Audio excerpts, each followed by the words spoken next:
All right, let's just get this out of the way right now. One of the outfits you'll see today is trash. I'm talking straight up, no joke, trash. All right, I don't mean trash in the fact that the outfit is terrible. It's trash because it's made from recycled materials. Like, did you really think I meant like a trash outfit?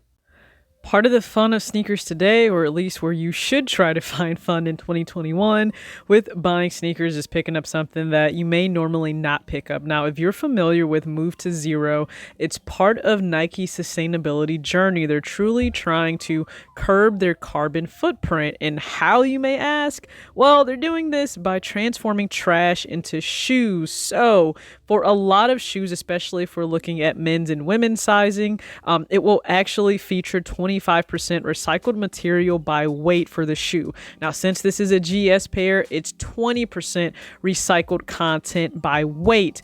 And something else, if you're not familiar with the Nike pinwheel. So now whenever you see this pinwheel, this will actually signify 20% of the materials for that specific item are recycled as well. And here we have the Nike Crater Impact in a GS. Now, to accompany this, I actually picked up this pretty cool tee from Kids Foot Locker. It's also part of the Move to Zero campaign. And when I tell you this shirt is trash, it's trash because it's 75% recycled material by weight.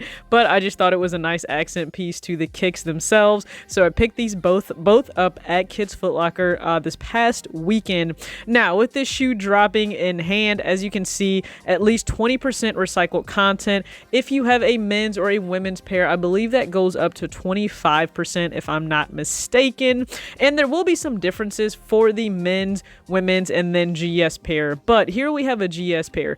It features a mesh upper, and a lot of the elements on the upper of the sneaker are fused together with heat to actually cut down on the amount of wasted material. And instead of adding a lot to it that would either, again, result in wasted material or maybe just making the shoe heavier, they're actually stitched on. So you see the medial and lateral side will feature a swoosh, but it's stitched. A lot of the vault accent pieces are stitched on as well. And then the actual midsole is made from Crater foam. And then you have the Nike grind, which makes up 15% of the outer sole here. Now, it will actually provide the tread and durability on the back heel, but also near the toe. But if you're looking at the rest of the shoe, that's truly all of the tread I feel it will provide. So no, just personally for myself, these will not be used for the gym, just so you know.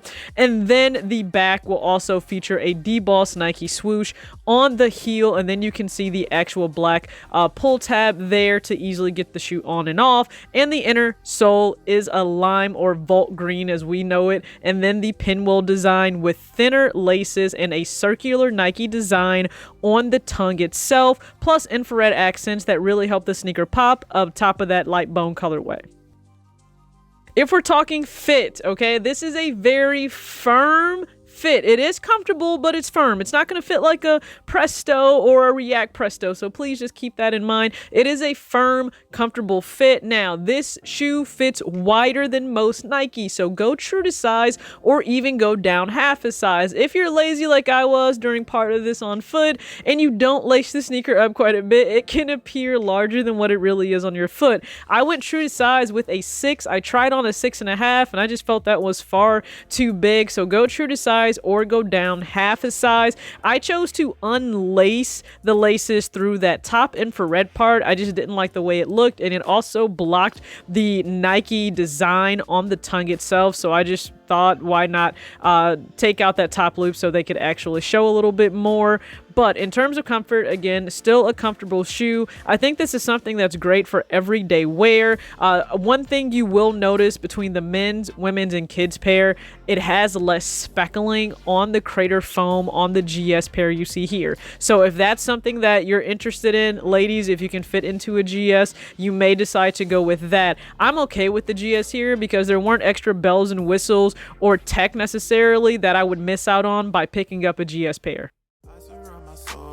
Positivity. That's why I don't worry about the things that I don't see. Yeah. These days I don't worry about much. I think we should have some more fun.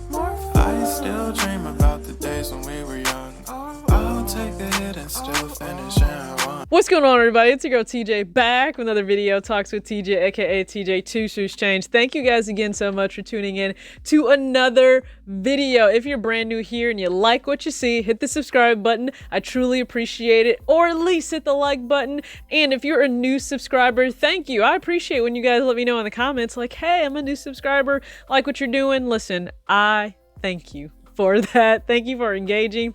Two Shoes crew, hope you guys are having an amazing day. I'm not specifically sure when you're viewing this, but doesn't matter the day. Let's dive right into this. So you've already seen the unboxing and an on-foot look for the Nike Crater Impact. Now, maybe this wasn't on your radar whatsoever, and it's my very first sustainable Nike sneaker I've ever picked up. And like I stated pretty much in the beginning of the video, this is part of the Move to Zero campaign by Nike. They are looking to actively reduce their carbon footprint. Now, we know no one's perfect in this, and they have a long way to go, especially as a major company within the world, and they're producing, you know, millions, probably billions of items, who knows, all across the globe. But I appreciate their efforts. Now, you may think, okay, Nike Grind, I know you mentioned that when it comes to the outsole of this shoe, but what exactly is Nike Grind? So Nike Grind in itself is composed of three main components: either the scraps left over from manufacturing an actual sneaker, maybe unused materials that just never made it to the actual manufacturing stage, and then also shoes that may be at the end of their life cycle. So that could be really used and worn out shoes, or maybe shoes that were so defective they couldn't even go to the outlets, they couldn't even be sold to consumers. So Nike Grind plays a larger part for Nike and what they're doing sustainably than you may have thought, because hey, what items actually are made of Nike Grind? Well, quite a few materials you may not have thought were made of Nike Grind, like carpet tiles. You could actually have basketball courts, you can have tennis courts, you can have indoor courts, you could also have gym flooring, and then we know a plethora of Nike shoes that actually feature Nike Grind. Now, we know the actual trash hippie campaign that was really big last year, and I know it featured 4 main models, and I wasn't able to get my hands on any of those models, but I know they're extremely comfortable, and a lot of people are really into that if you want just a comfortable shoe. But hey, maybe you are looking to be, you know, a little more conscientious of how you're spending your money. And it's really funny and ironic because my master's degree is actually it has a focus in sustainable business administration. Now, not the actual sustainability portion in itself, more so than working to draft a realistic implementation plan if you're looking to put into place something sustainable.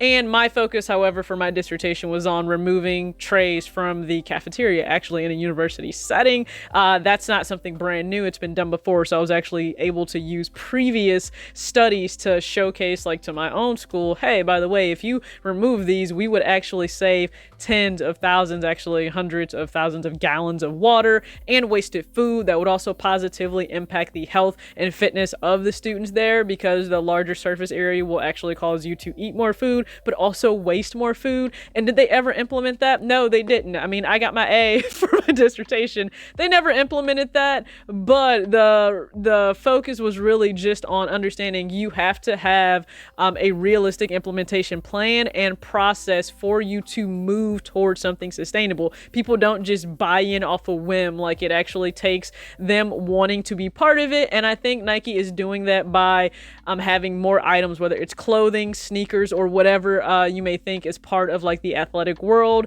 made from sustainable materials like Nike Grind. Be sure to link the actual website for Nike Grind below if you want to dive deeper into the sustainable efforts by Nike. But with that out of the way, let's go ahead and just look at how you can style the actual Nike Crater Impact. Now, I said I wouldn't specifically wear this in the gym. I mean for leg day, and I just wouldn't recommend any cushioned shoe as thick as this for doing a leg workout within the gym. I just wouldn't. However, if you're doing upper body, then I don't see an issue with it, truth be told. So you will see a more athletic look here with infrared running shorts and then a dry fit long sleeve gray top paired with the Nike Crater Impact. Now, this shoe is actually really versatile. I still think because it's a light bone colorway, it is fused with infrared and volt, so it has a pop there, but then you have that really chill midsole that is the blue that you'll find in a lot of different sneakers made of crater foam, but then also with the actual Nike grind in itself. That's a common theme you can see in a lot of the Crater Impact shoes. And then the second outfit, I actually went with a Fear of God look, top and bottom. So the top is actually the moss crew neck, but the bottom, it's actually the cement track pants. So there is a differentiation of color there. I know it may not be very prominent for you to see the difference. However, there is a difference in color there. Now, I would liken the actual Crater Impact you see here in this light bone. It's very close to the moss. So if you're looking to coordinate it really well with something, I would say pick up Fear of God moss if you have the chance to. And then the third outfit will feature that kids shirt I picked up at Kids Foot Locker. Now, this shirt is made from 75% recycled materials by weight. However, it's a thicker shirt than you will find for most Nike t-shirts. So that's actually what drew me into the shirt, even more than the fact that it was moved to zero. But I like the design. I like the light bone. I like the kind of grid graphic that was on there as well. And then you have one of my favorite pair of pants. It's Nike pants. I believe they're called I forget the name, so forgive me, but I remember they were just graphic Windrunner pants, and I don't know if you can still find those, maybe on eBay, but these are Windrunner pants I picked up from Finish Line a few years ago. So all of these looks are very relaxed, pretty much athletic, athleisure, however you would like to call them, but I think that goes well with the design of the shoe. This isn't a sneaker I would dress up. I'm just going to be very honest with you. Something to casually throw on, and because it is neutral, I can toss it on with whatever, from the gym to the street. I think it looks good, so please sound off in the comment section. Was the Nike Crater Impact on your radar at all? And the fact that it's pretty low price point, $80 for grade school, and then I think maybe it's either $90 or $100 for adults. So you can find those on Nike.com right now, probably in your local stores. Again, I picked this up on discount at Kids Foot Locker, so check out your local stores, check out Nike.com. You have more colorway options on Nike. I know that for a fact. Some of them I really, really like. So if you choose to pick up a pair, let me know your thoughts on them. As always, act your age and not your shoe size. Peace out.